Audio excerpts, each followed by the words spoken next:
Part of the reason why I think we have success is we just insulate the brand from change. And if you just keep on going forward with us with like a reasonable, consistent, profitable strategy, you're going to end up at like a pretty remarkable place. First piece of advice that I would give anyone who wants to be an entrepreneur would be that you need to get out there and you need to start doing it. If someone wants to start a podcast, start. Don't waver. Don't worry about how great is the camera, how great is my mic. Like, just start. Like, don't be a wantrepreneur. Don't say like, I want to do it. Dude, start something.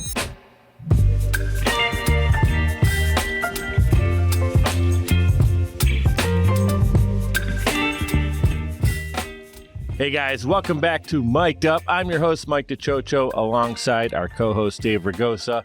And our guest today is a founding partner of Mixt Solutions, a five-time Inc. 5000 fastest growing company in America.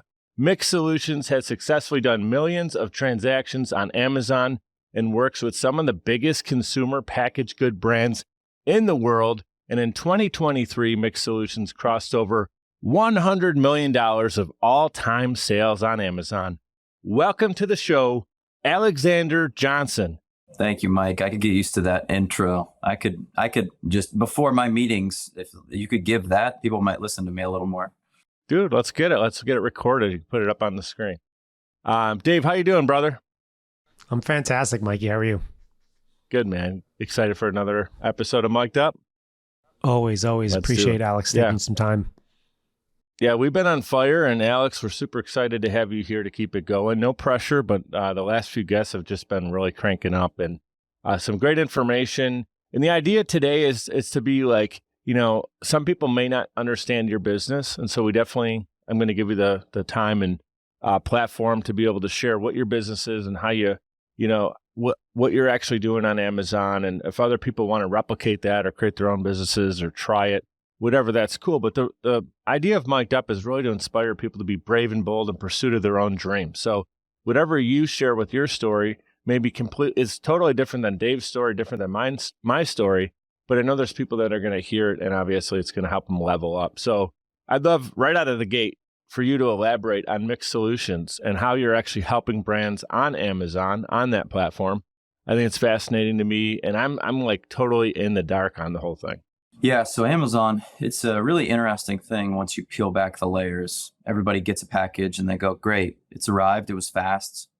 I'm on board with that, but nobody really knows how the inner workings of the machine actually operate. So fundamentally what we do is we help brands on the Amazon platform. We're full service. So what that means is we're managing the logistical aspects of it. We're managing the marketing, images, text, content, SEO, all of the things that essentially help the product rise up the algorithm, right? So if you're on there and you're looking for, hairspray, you're going to find, 6 to 8 brands that are going to pop up towards the top of that. We're trying to get into those slots essentially on a non-organic sort of search, an organic search and non-branded search. And then we'll actually sell the product and rinse and repeat that. So we have maybe 50, 60 brands. We've done business with over 100 brands through the life of our company. And it's all kind of operated in that model that we'll take the ball and run with it. And what I really tell my clients is focus on what you're good at. We're really good at this Amazon piece. We can take that and run with it. You're going to be good at getting into stores. You're going to be good at selling through your website. Do that part of your job. If you can let me focus on what I'm skilled at and you focus on what you're skilled at, that's going to be a really good marriage of ideas and skill sets. Kind of like two opposing business partners. One's the entrepreneur, a kind of outspoken guy. One's the back end behind the scenes. I'm going to do the processes type of things. That's how we work with our clients. And it's scaled us to some of the numbers that you talked about in the beginning of the podcast. Yeah, that's incredible. So you're really like the specialist on someone already has a great brand. They have a great product, but now they want to get it out. They want to mass sell this at a high level, right? I was going to say mass produce, but that's not really what you're doing. You're on the selling side of it, like distribution side of it. So you're basically using Amazon as this huge worldwide platform to help people get their products out. And rather than them try to figure out all the intricate ins and outs of it, you're kind of streamlining it. Am I understanding that to some degree? You are. And it's a very unique and different set of skills to have success on your website. There's all these like little marketing things that you need to know. You need to know funnels. You need to know how we acquire the customers. And then the YouTube video spits you over to the email, and then the email gets you into this. Now you get something free when you sign up for our newsletter and all these things. That's its own little skill set to sell on a website. To sell into grocery stores, I had a grocery store guy on my podcast. It's just crazy. There's so many like little interesting details. You got to know the broker, and then the broker has to know what the store wants and the costs and how the store is going to make money and which distributorship are you in? Do you have a good relationship with those distributors? How quickly can you get the products there? That's its own specific separate thing. Amazon is just like that too, but it's different from those other two marketplaces. The things that lead to success on Amazon don't necessarily lead to success on those other two marketplaces and avenues of sale, which would be true, if I was to enter Colombia and I wanted to sell on Mercado Libre. That's a different thing altogether too. There's going to be certain skills that it takes to get onto that and have success there that would be different from Amazon or website or store. So we've kind of just figured out those things that work on the platform. And we work really well with brands who got a little bit of traction on one of those two other places, whether it be in-store or your website. If you have those kind of rocking and you can put the third one into high gear, that's where we really see brands have success year over year over year. And typically we do see brands will grow more and be better in year 2 than in year 1, better in 3 than in year 2, better in 4, and so on and so forth. Yeah, it's an accumulation of different avenues, right, to get people to your product and the purchase in different ways, and ultimately land where you want them to land so they can make a purchasing decision. But I'm wondering, are there certain brands or maybe products that work well for your business model? Like, do you partner up with someone in a particular niche, or is it more wide scope? We always said it's process over product, but we've sort of gotten our name tossed around in the consumer packaged goods space. Kind of like a doctor, like, yeah, I can do knees, I can do ankles, I can do elbows and shoulders, but I'm really good at knees. Like that's mostly I'm getting the ACL repair, right? That's kind of how we are. We can do anything, but we've just gotten referred into this consumer packaged goods space. We have a relationship with Costco now at this point in time. So we feel like we really understand that space. We do a lot of chocolates. That has its own unique set of skills and circumstances needed because of the meltable season. We do various different things that are all expirable. So that's another unique piece of the business. You have to understand when the products are going to expire and how do we get them through the system. But I like consumables because if people enjoy the product, they're going to come back and buy another one, which isn't always true with, say, pillows or red light therapy. If you like it, you're like, that's great. But I have one. I don't need to buy one every 3 months. Yeah, it's a purchase you make every 3 years or 5 years or something like that. Yeah. Yeah, it makes it a little bit easier to kind of think about the lifetime value of the customer as being a lot higher. Like I don't envy people who are selling like low cost one and done products, like coffee mugs or something that's like not going to be perishable, which that's the other side of it. All our products perish eventually. But if you're just going to do a one and done and it's low cost, like you don't have any margin to get that customer. So it's going to be very difficult to say, hey, like, yeah, this coffee mug might be $5, maybe. So like, how do I put enough margin in there that I can also run an ad that spends $2 to acquire that customer? Super difficult business. That's not one that I want to be in. So for us, even if it does cost the cost of the product to acquire a customer, if we partner with a good tasting product, good value for the product and brand, then hopefully the customer will come back again and again. Yeah. You got to throw like a cute puppy on it or customize it like this mug that my daughter got me for Father's Day that says world's greatest dad on it. I thought that was going to be a branded podcast mug. Yeah. No, I have a bunch of those too, but this is my prized possession right now is the Father's Day mug. My daughter's actually with me this week, so having a great week and hanging with her. Hey, I just want to acknowledge, too, anybody who's tuning in and you're wondering what happened to Dave. I just got a message from Dave that looks like he lost power. I don't know if they're crazy. We've had some crazy storms in our area, Western New York, but I know he's out in Jersey, and I think they've been having some crazy weather. So he's not sure how long it'll be till he can jump back in if he can, but so we're going to roll solo. I think I'll be all right. I've done over 200 solos. I was going to say, I know that you started solo, so yeah, you're not, I got this. Flailing without a life preserver. That's good. Yeah, but I always love having Dave with us, so hopefully he can jump back in. What I wanted to also say, man, is congrats again on creating that 5 times Inc. 5,000 fastest growing company. That is not easy to get once, let alone to do it 5 times over. $100 million in sales is no joke. All time, that's huge. And so I'd love you to share some of the key strategies that help drive that success. This is a consistency over years. So what are some things that you're strategically doing over and over again? It's interesting you that say have that. been working? One of our core values is consistency over intensity. It's like do the right things little by little. You don't have to reinvent the business every day. I know a lot of entrepreneurs, especially when you're early on, you're just like flailing around, going crazy. Like, we got to sell, we got to do something, new product, new service. And the joke is always like, you don't need a new product or service. You need more customers, right? So I would say primary thing that's helped us get to where we are is we've been able to build good relationships with clients that have lasted multiple years. So we have some clients that are going from like year 6 to 7. We have clients going into year 5, and we've been in business 10 years. So that's a significant portion of the business.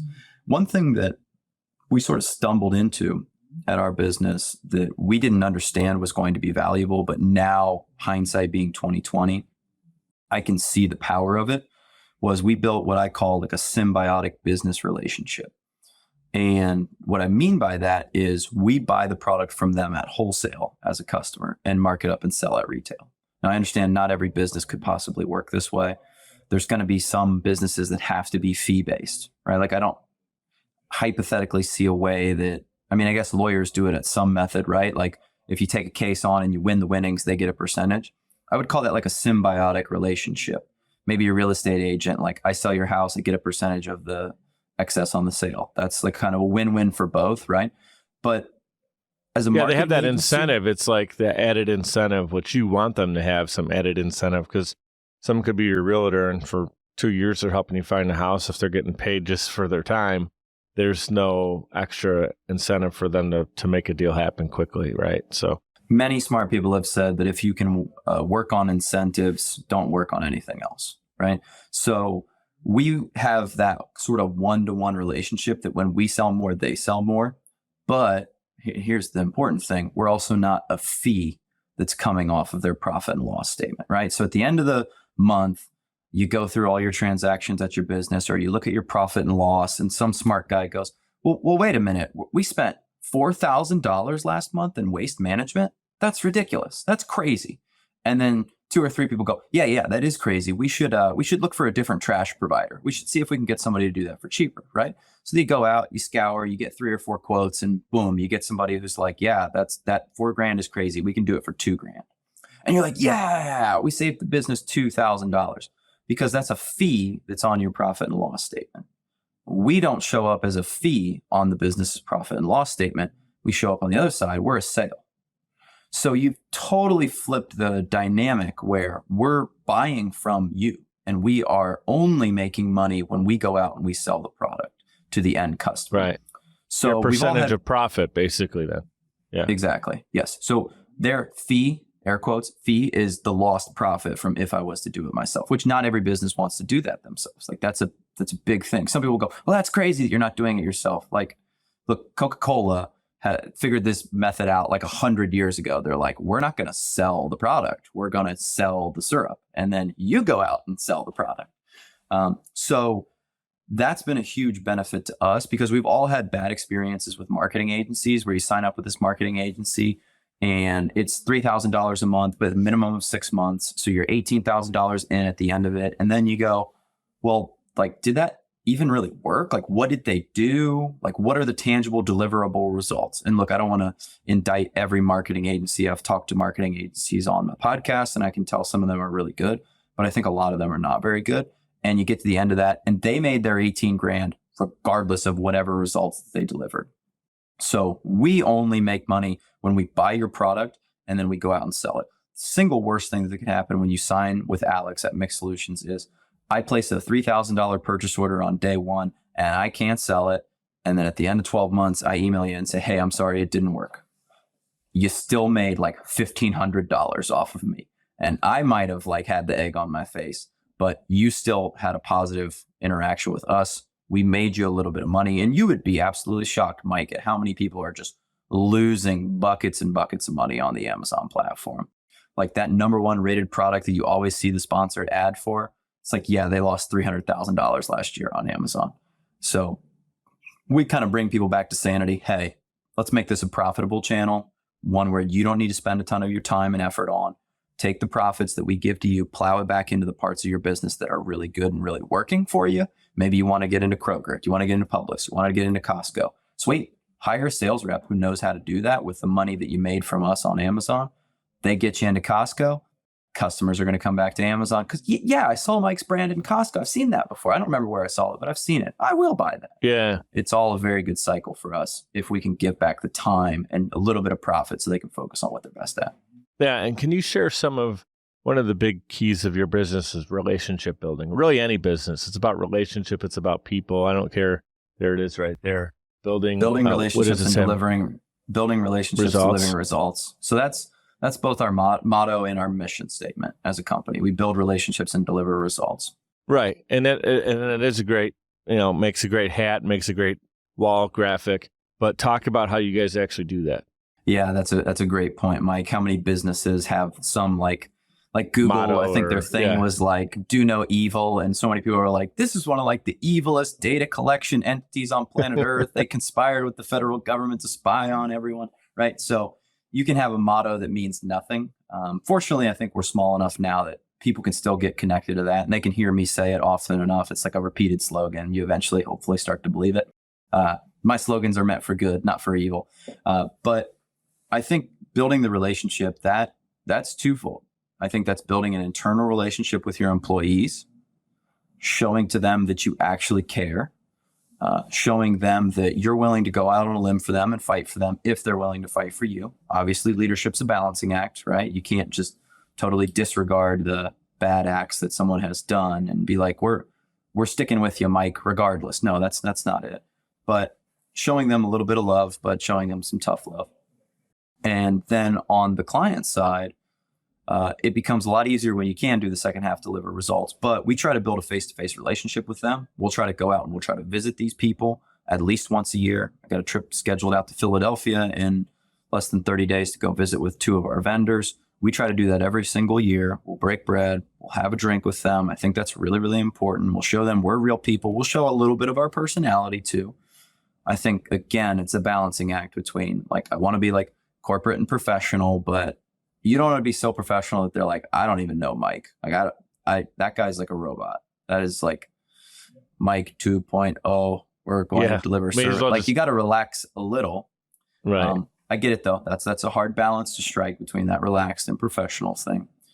And then we just try to work with them on the things that they need done. I mean, I think this is a sort of overlooked point in business to like help a little bit more than maybe you should. Now that, again, balancing act, that can bite you where you're just bending over backwards for a client and you're not setting reasonable boundaries. I think we do a decent job at setting reasonable boundaries with our clients. But then if you've been with us for 5 years, like we're going to do a lot of stuff for you. Maybe some stuff that like we're not getting paid for, but we'll do it. Because, hey, look, you've stuck with us through 5 years. Some months were good, some months were bad. You've stuck together and we're going to repay that. We have a big car manufacturer right next to me, Honda Marysville. Like the Honda Pilots and Odysseys are made here in Columbus. And I was talking with someone who was from that, and they said, we have a very Japanese idea as related to our suppliers. If a supplier is having an issue, the American way of thinking is like, get rid of them, find a new one, find a cheaper person, replace them, right? Whereas the Japanese relationship is more like, we're going to work with you. Like what's not working? Like, can we come in and can we help? Can we try to fix this problem? Can we alleviate these issues in some way, shape, or form? It's more of a family style way to problem solve. You don't just kick them to the curb. Now, at some point, you have to replace them if they're just totally not delivering. But right. I think we just like some family members, if they keep letting you down and letting you down, eventually you're like, all right, Uncle Ned or whoever or whatever, like he's always a problem at every family party. Maybe next Christmas we don't invite him or whatever, right? Cousin Eddie from Christmas Vacation. You get the point. But yeah, but overall, like I like the idea where you're trying to figure out the gifts in everybody on your team or your partnership and how we can get the most out of it, opposed to one little thing goes wrong and now they're price shopping you. You know what I mean? And I think that that's a really easy thing to do, to just say it's time to replace these people. So part of what we do, and part of the reason why I think we have success, is we just insulate the brand from change.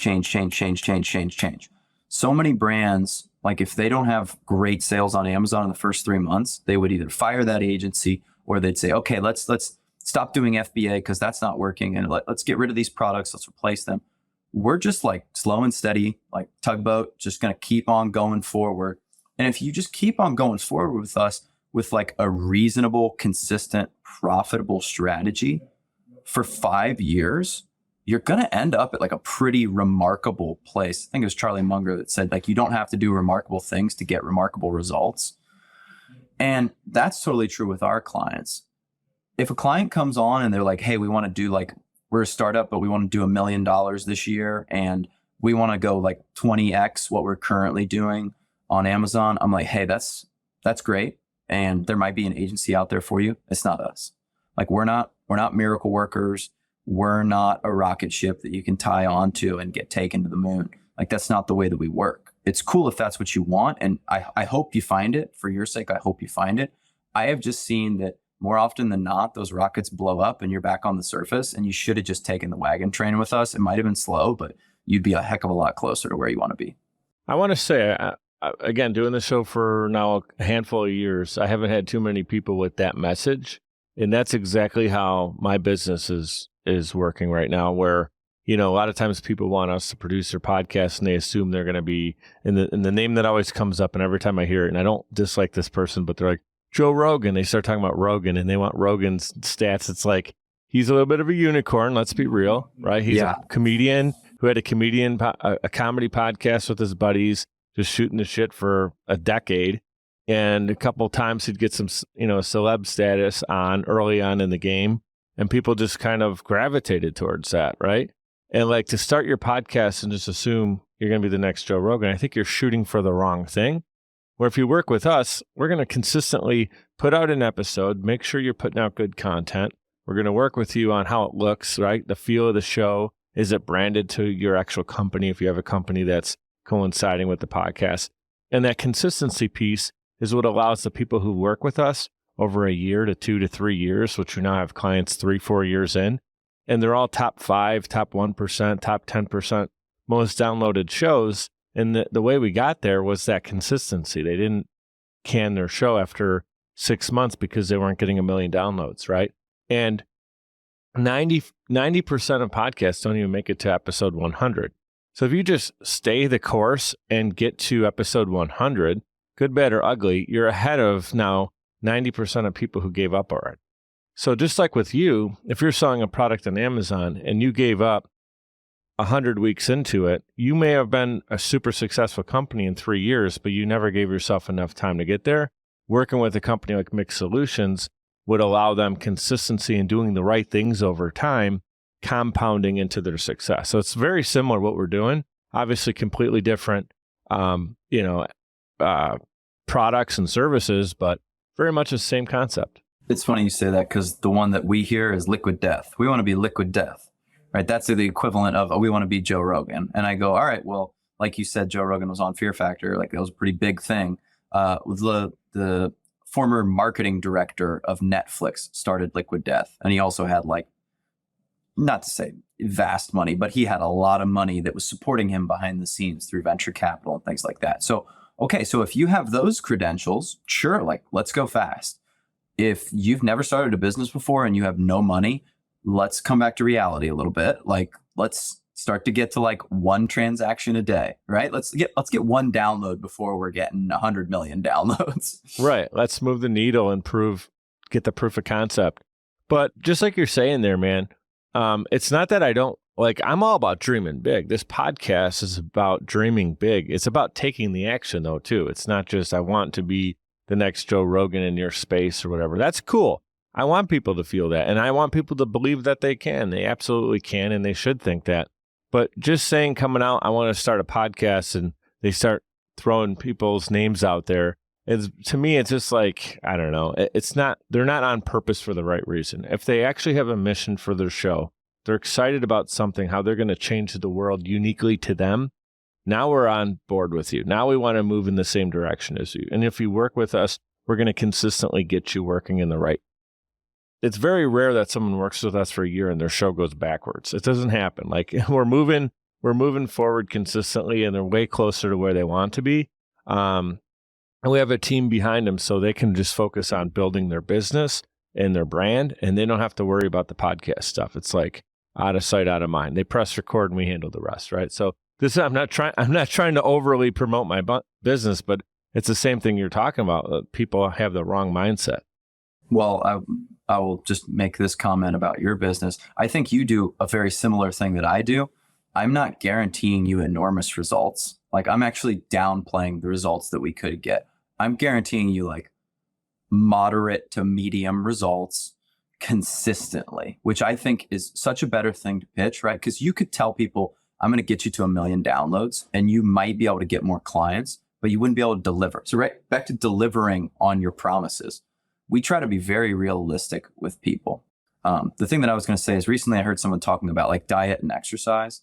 And he was talking about, well, should I bulk or should I cut? And the guy goes, if you're new to exercise, like don't do either of those things. He's like, just get in the gym and exercise a little bit and try to eat a little bit cleaner. He's like, because these people who they want to like do it all, I want to do it all in 1 year. And you start dieting. He's like, diets kind of suck. So if you're dieting, then you might get 3 weeks in and be like, oh, this is too hard. Like, I can't do this. And then they just quit. He's like, if you can just do it for a year and prove to me, like you can do like 300 push-ups a week and like stop eating Cheetos and stop eating fried chicken, then like you're on the path. You're probably not going to quit at this point in time. So just like take a gentle approach to it, as opposed to like you're saying, like say, I'm going to be JRE. It's like, be like the worst podcaster in the world first, and then just move up one notch. Yeah. But that's incredible wisdom because again, like you talked about the rocket ship, if you try to be a rocket ship, the high percentage, what happens with those situations is they blow up in space. You don't want to do that. The diet fad or whatever you're trying to chase and get those quick results, even people who do get like crazy results, a lot of times they can't hang on to them because they don't know how they got them because they didn't build the discipline to get them. Money's a great example. You give someone without good discipline and an understanding of how to compound money, invest money, what vehicles to put it in. You give them a lot of money, and you see this with athletes. I'm not trying to point out, and this isn't a mockery or anything, but you see a lot of like NFL football players who didn't have a lot of wealth growing up or whatever. They get a huge contract after 3-4 years in the league, and 8 years later, they're bankrupt. And it's really sad, but they didn't know what to do with their money. So we want to get consistency is just such a good thing. It's not just a cute word on a T-shirt or a hat or the wall.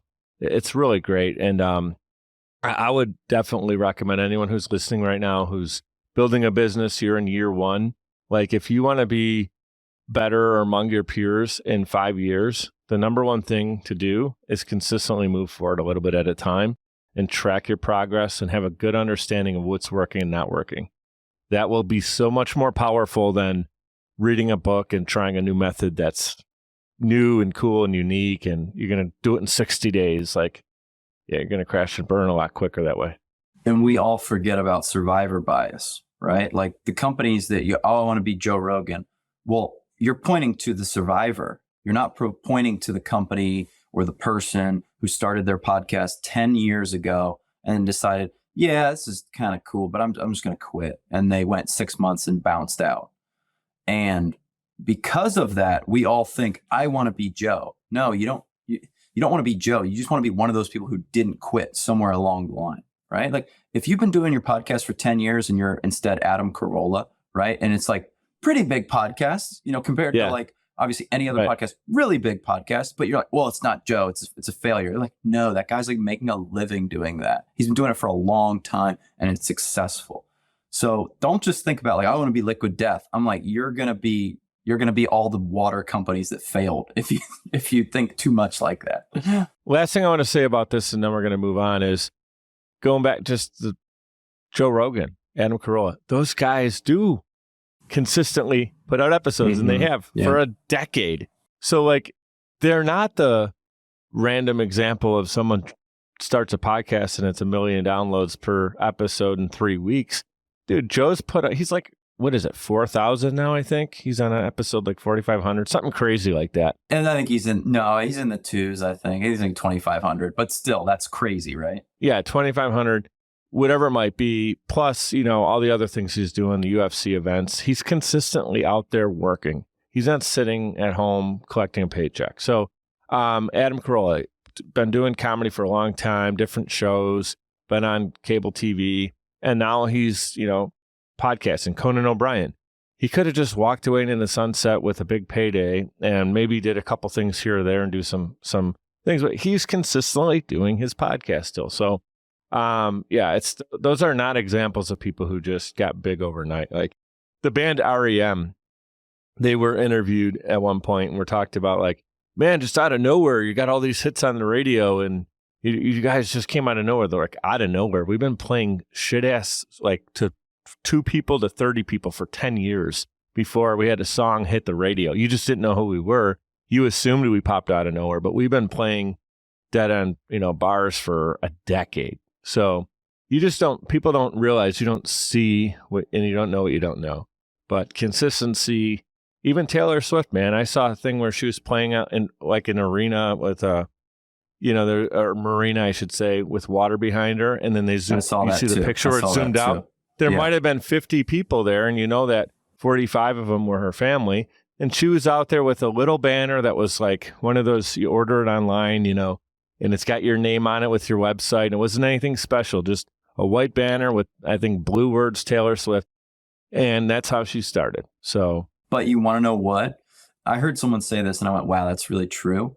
You'll think back about those memories when you're just like grinding and you're like, this sucks. Someday in the future, you'll think back and you'll be like, that was cool. That was fun that we did that thing. Like for us in our business, our first 4 locations didn't have not only no dock, Mike, and if you're in a logistics world, you go, oh gosh, no dock. They didn't have a garage door. So they had an office door to get into these. And if you're trying to do logistics, that's the complete wrong place to do it. So there would be days where we'd have a truck come in and a semi would like back into this alley, which was already ridiculous that these semi drivers were backing into these alleys. But there'd be 3 pallets and we don't have anywhere to put them. We don't have any equipment because you can't get equipment in and out the door. You can't get a forklift into this office in any way, shape, or form. So we would jump into the truck, cut the pallet open, take by hand, throw all of the boxes down onto the ground, into the parking lot, and then we would have boxes ready to prep to go back to Amazon. So then we would take all those boxes, put them into another box in the parking lot, tape them shut in the parking lot, put a label on it, and then UPS would come the same day. And we didn't have a choice because like we don't have anywhere else to put these items. That's how you guys knew how to, could do. Yeah. And it wasn't even weird at the time. Like, well, yeah, obviously this is how we're going to do it. People were like, when are you guys going to get like a new warehouse? And we're like, oh, I don't know. Like there's 9 months left on this lease. So not anytime soon. But that was just what we had to do. Now I think back and I'm like, that's pretty cool that we did that. It was fun. It wasn't fun at the time because you're like, it's either super hot or I remember doing it in the winter and being like, it's brutally cold. We had to like buy gloves, all this stuff. But you're like, that was cool that we went through that grind. And then now sometimes when you've like made it, you're like, it's just not quite the same because I'm not working towards the same things anymore. You always have to have something out in front of you. That's one of the parts of the human condition. You always have to have something to work towards. It's not that cool to be where you are. You always want to be somewhere next. The other part of it too is it gives you perspective. So like if you come out of the gates and you did extremely well right away and things came easy for you, that adversity that you do deal with, and it's inevitable as an entrepreneur, you're going to deal with adversity. I just haven't met a person who started a business, successful or not, 5-10 years later, that doesn't have a dozen or more adversity stories like you're talking about, like boxing stuff in a snowstorm with gloves on and you guys can barely stay out there and you're doing it, or, not getting heat stroke in the summertime. But because you've had those experiences and you guys made the business work in those environments, now when you have the roads that are built a little bit smoother, less bumps, right? Less potholes and stuff for your business, now you can appreciate it. And you guys know you worked hard for it, so you deserve like the good things that are coming your way. And you're not sitting there just like no, I'm not going to work hard. Like you still are working hard, but you just appreciate that you don't have to go out there and box stuff outside in the winter anymore. Yeah, I've heard it said that it's far better for someone to know why they failed than to not know why they succeeded, right? Because if you just like stumble into this success and you're like, oh, this like worked, like I'm a genius. You get this thought that like I'm a genius. As an entrepreneur, you have no I'm sure idea how to do it again though. Exactly, right? And that's the scary part though. You may think that you know, but you really don't. So like maybe you were like for us, I'll point to like we were in the right industry at the right time. Like if we tried to start our business 10 years earlier on eBay, it just wouldn't have worked the same way. If we would try to start it now, it's not the right time. It's like a little bit too late. So we caught the wave at the right time. So it's important to know that. But if I just didn't understand that and I thought that I'm the God King to entrepreneurship and I understand everything and no, you don't get it. Like, even though this idea is in a competitive space, I've done it before. I've pushed the ball forward. You might try to do it again, or you might consult with people. I see this, like, don't give people your winning lottery ticket, right? It's not good anymore. So it is something that understanding why you succeeded is really important. And a lot of people don't even necessarily know that. And they just think like, I succeeded because of me. And that's not always the case. There's usually 10 different factors that go into it. Just like I said earlier, if you come into money and you're not the one who compounded or built it or learned how to invest it and multiply it in the first place, then the likelihood of you doing that again once you have it is like 0% chance without the information. So yeah, tracking, monitoring, having a mentor, having a C-level team to bounce ideas off. Like I started off as a solopreneur, but whenever I had a little extra money, I was always hiring a mentor. And then after a few years, I realized any mentor is not always the best mentor. What I mean is there might be someone who's brilliant, but they've never built a podcast studio or they don't know anything about the technology that we need to understand. So they can give you some general things and you can learn some really cool general things. But if you really want to like level up, like Dave Ragosa, I wish he was here right now with us, but again, power outage. Like he is an expert. He did food trucks. He built it from like one location to over hundreds of locations. And now he's an expert in franchising because he did them as franchises. And so he's hired in the restaurant world to come in and help businesses franchise their company, right? So, if you and I start a restaurant tomorrow and we want to make franchises, we would want to learn from Dave because that's what he's great at, right? We wouldn't just go to like Joe, business expert, and be like, how do we, duplicate our success here? And like, he's only worked in like chain restaurants that aren't franchises or something. It's just not who we want to talk to. You get the idea. And sometimes, Mike, it's the simplest advice that those people who are so high level, like you don't even need that highest level advice. You need the base level advice, but you need it from the guy that has the high level advice. Because if you read it on the internet, you're going to be like, well, I don't know well, duh. Obviously, I know I need to have processes in place in the kitchen, but it's like, no, when Dave comes in and he's like, look, you need to have these processes in place. You're like, oh yeah, that makes so much sense. So sometimes, honestly, Mike, to your point, it's just getting the advice from the right person. Sometimes when you pay for it, you're like, shit, I need to listen, like I know how to work out, but if I hire a trainer, I'd be like, okay, need to listen, oh, he wants me to do bench press. Okay. Yeah. All right. Yeah. It's a really good point. It's like, again, going back to the gym, we want someone to consistently do these little things right over a long period of time. And again, the gym is one example, but if someone in the kitchen or building a business or whatever it is, they're going to want you to do some of these foundational things because if you build a home or you build a business, you want something to be long-term success. The foundation is the most important thing because otherwise you're building on this flimsy foundation that can easily crumble. And someone who knows your space, like you do with Amazon and how you can take a product and just scale it massively and be successful like you have done over and over and over again at a high level, you know how to build the foundation. If someone asks you for advice, you know what to do because you've seen it. And you've also failed enough where you say, this is not how you build it. We got to go this way.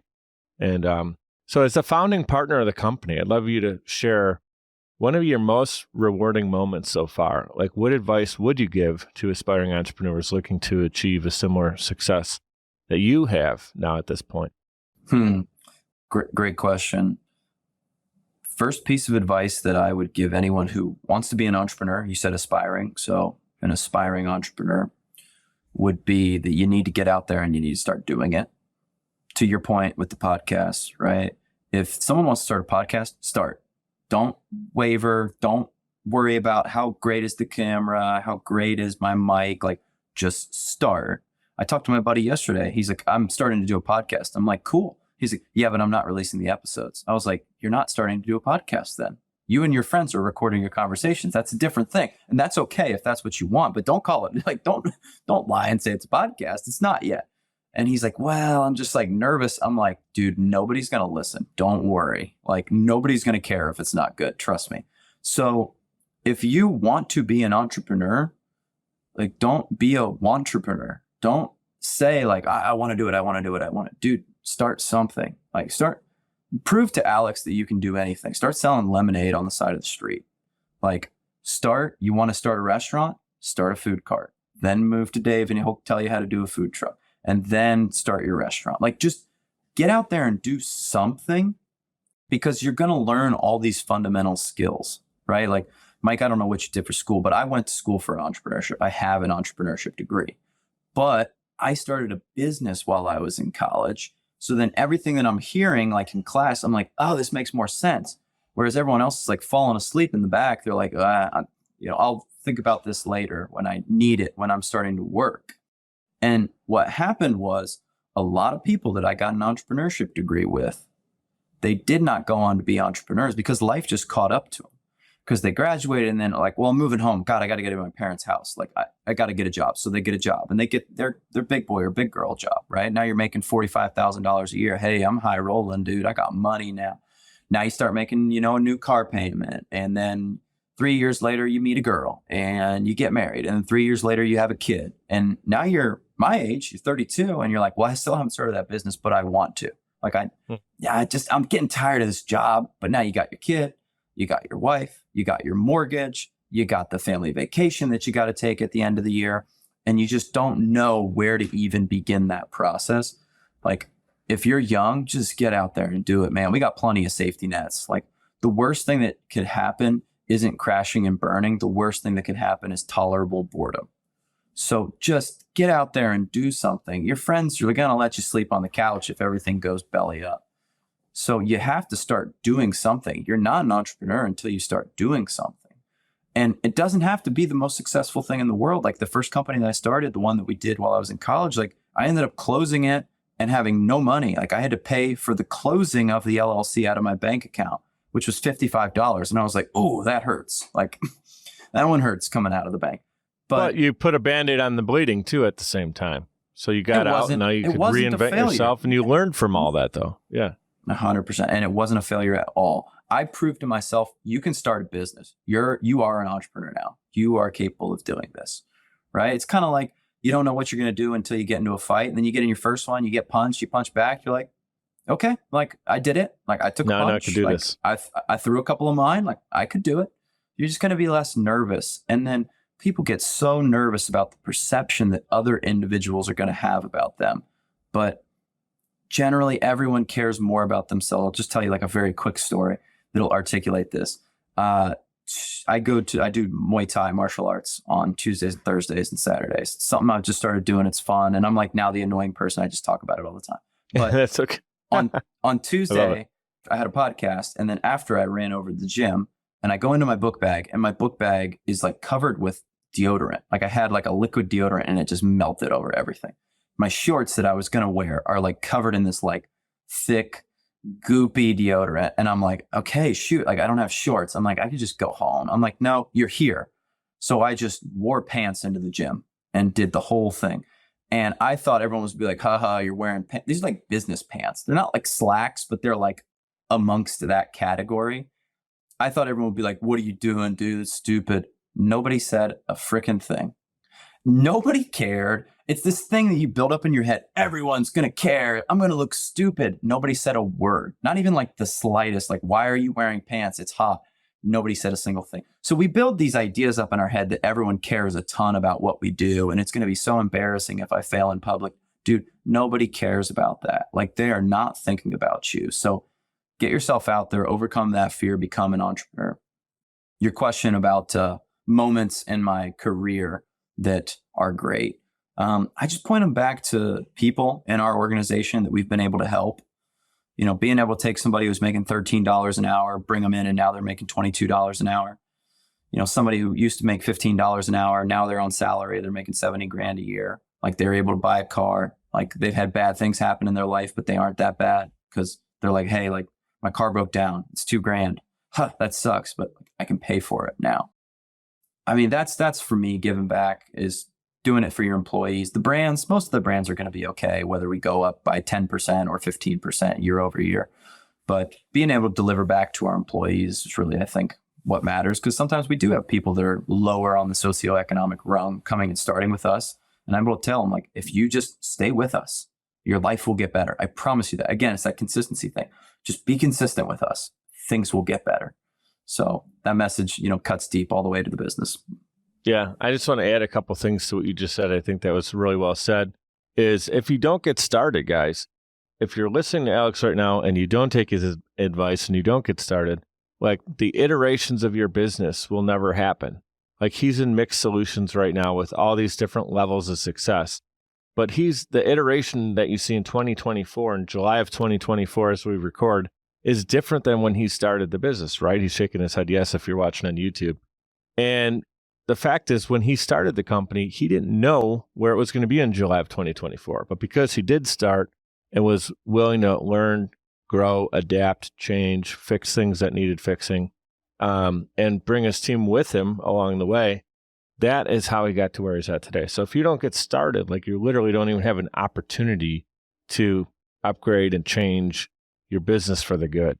And most companies are going to be way different years later as they were. Think about Apple computers, what they were in 1983 and what they are in 2024. They never get started. They don't make all those different iterations over time. Last thing about your team, I originally was doing my company too, me, myself, and I was so limited in what I could do that I was basically surviving, right? And now I have a team. We got the clients that help me, obviously have the expenses of the team. I actually do enjoy the payroll process of setting up payroll on Friday, making sure everybody's paid on time, because I know, like, their hard work is getting compensated, and we could, help people grow. Like, they're making more over time. Like you said, if you're consistent with our company, you will grow. And one thing I tell everybody on the first day when they work with us, like, even in the interview, if you continue to show up and have the right energy, anything you want to, like, whatever role you want to grow with the company, I'm going to give you an opportunity to go and do that. Like, we don't want to just hire you for one very small specific task.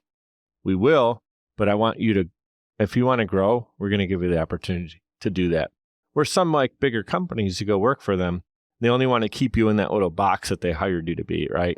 So you can have the same job for 10 years and they're never going to let you upgrade to the next position. Or I even say, like, if there's a department that you're not working in right now, maybe you're doing graphics and you want to get into audio and that's interesting to you, let me know. I'll give you some at-bats doing audio. We can transfer you over there. You know what I mean?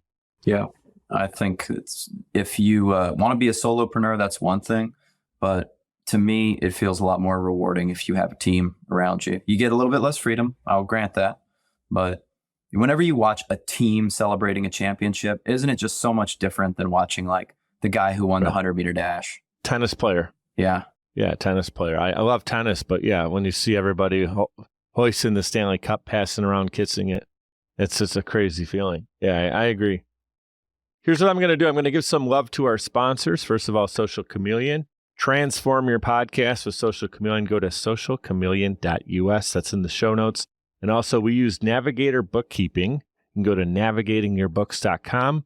Hang out with Nate and his team. That's who does our books. He's also helped me set up payroll through different avenues and be able to take my company from barely knowing my books to now it's all handled for me. I meet with Nate over there once a month.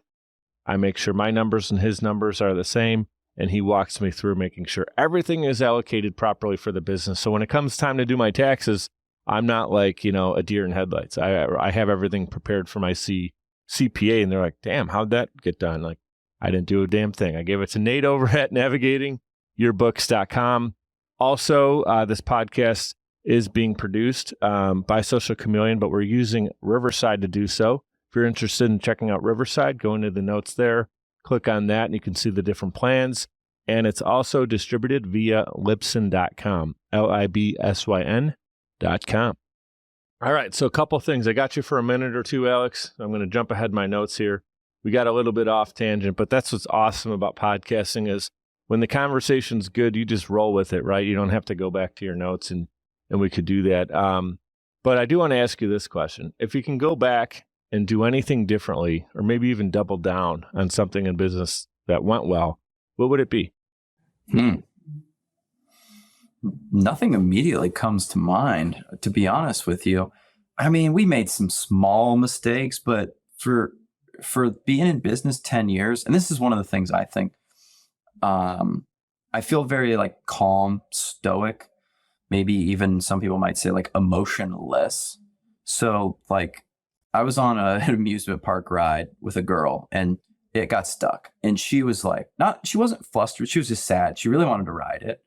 And I was just kind of like, it's all right. Like, it's no big deal. Like, maybe we can come back tomorrow. And I honestly, I was kind of having fun. It was kind of a fun experience for me. Like, I'm stuck on this ride, whatever.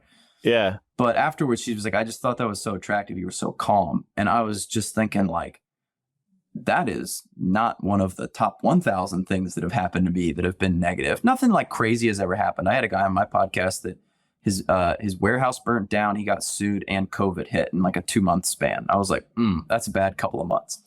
But business just prepares you for like rolling with the punches. Like we've been sued, we've had product recalls.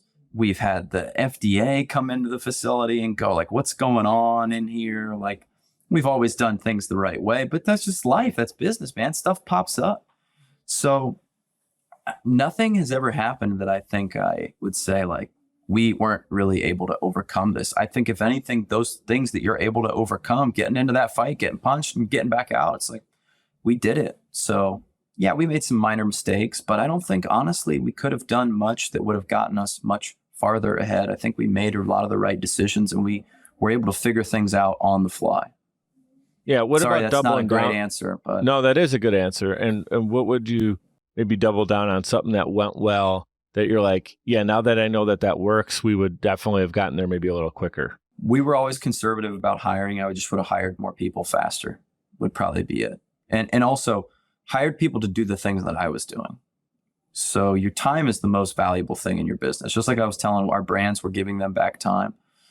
I can do certain things at the company that other people can't, both because I'm the owner, but also because I have the ability and I'm good at those things. So just being more ready to hire folks to go in and fill my role and just say like, hey, I don't need to do this thing. Like I can hire someone to come in and manage it. Because when I've done that, all these people have done amazing. And I'm like, wow, this person's really good at this. Like I thought they might be like unable to learn some of my systems, but not only did they learn my systems very quickly, they made them better. So just being willing to bring people in. I agree, man. To no fault of yours. And I struggle with that as well. It's not that I didn't necessarily trust that the people could do well, but I created you're probably similar to me as an entrepreneur. In the beginning, you're doing everything yourself. We create our processes. And even if we're doing things that we don't know why we're doing it, we just do it a certain way, that to kind of hire someone and teach them that exact weird science that you kind of just figured out in the moment. And then you replicate it over time. It's hard to even explain it to someone like, this is just my process, but you could probably do it better. I've gotten better too, brother, with allowing people to maybe figure out how to get there their own way. We're doing the same task. But again, a lot of times people are showing me that they can do it quicker than me or whatever. And it's like, damn, that's great news, right? So delegating as an entrepreneur is difficult, especially in the beginning. But I agree, man, you got to get there. And the quicker you can get there, the more you're going to now free your time up to build your business. I think that's really smart advice. I say that I'm strict with the results, flexible in the process. Don't care how you get there, but as long as we get there and we get there in the right way, that's good enough for us. Yeah, man. And I just want you guys to know, if you're tuning in, you can get more great messages like this from Alex. And also he has a great podcast called Downloading Dollars.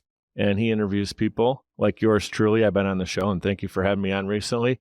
And you can check that out. His link tree for downloading dollars is in the description as well on YouTube or Apple, Spotify, everywhere you guys are tuning in. Again, Downloading Dollars podcast, and Mixt Solutions is at mixtsolutions.com. Got that there for you as well.